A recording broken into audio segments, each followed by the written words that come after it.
History of coins. We will have a walkthrough of the coins journey from Mughal period towards the East India Company. During the times of establishment of the Mughal dynasty, the first battle of Panipat started in 1526.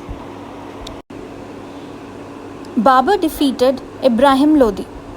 This was the introduction of Mughal dynasty. Hence, to celebrate this occasion, Babur distributed coins, and these coins were known as tankas.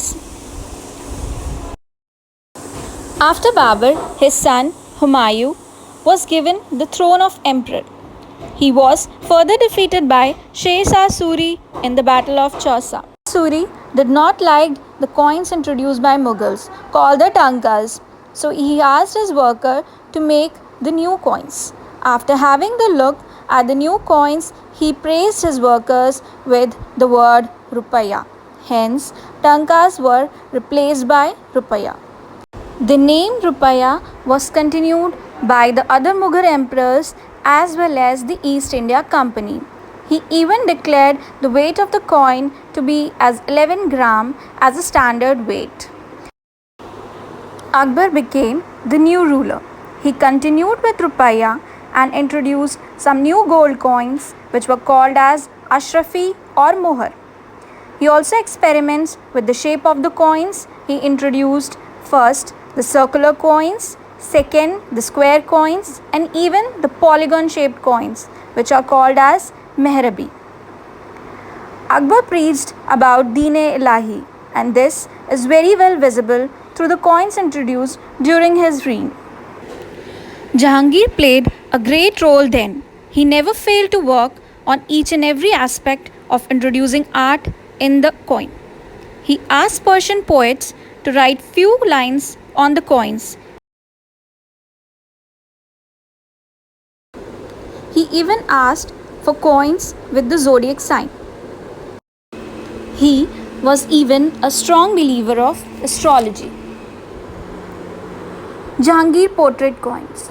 He further launched the coins with his portrait. The coin was given as a special gift when they wear on their turbans to show that they had been graced by the imperial favor. Next Mughal emperor was Shah Jahan. He ordered melting of Jahangir's portrait and the zodiac coins. This makes the rare surviving specimens so precious. To create the portrait, this was against the Islam religion. So, hence, we call these coins as rarest of the rare coins. After the death of Aurangzeb, the Mughal dynasty almost ended. The next Mughal king was Farrukhsiyar. He became once severely ill. So one of the doctor who visited him during his treatment was given the honor to manufacture the coins. So from now onwards, the East India Company started manufacturing the coins.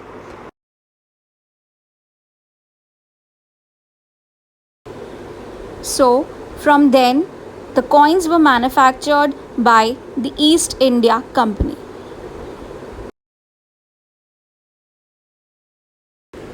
The Emperor Shah Alam II lost the Battle of Buxar to the East India Company and became puppet in the hands of British. So, in 1935, East India Company removed the Mughal emperors from the coin and they were further replaced by the British ruler. William III on one side and East India Company stamp on the other side. In 1837, Victoria became the Queen, so her coins were introduced. In 1877, Victoria was given an additional title of Empress. Hence, the Empress coins came into picture. In 1903, Edward VI coins were also introduced.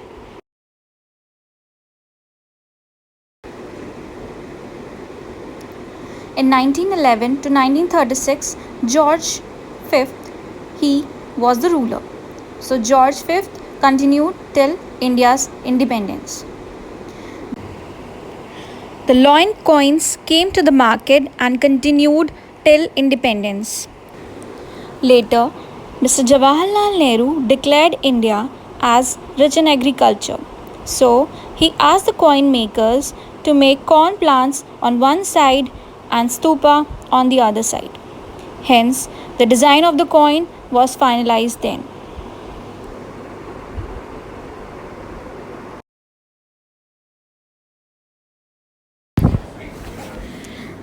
This is all about the story of a coin.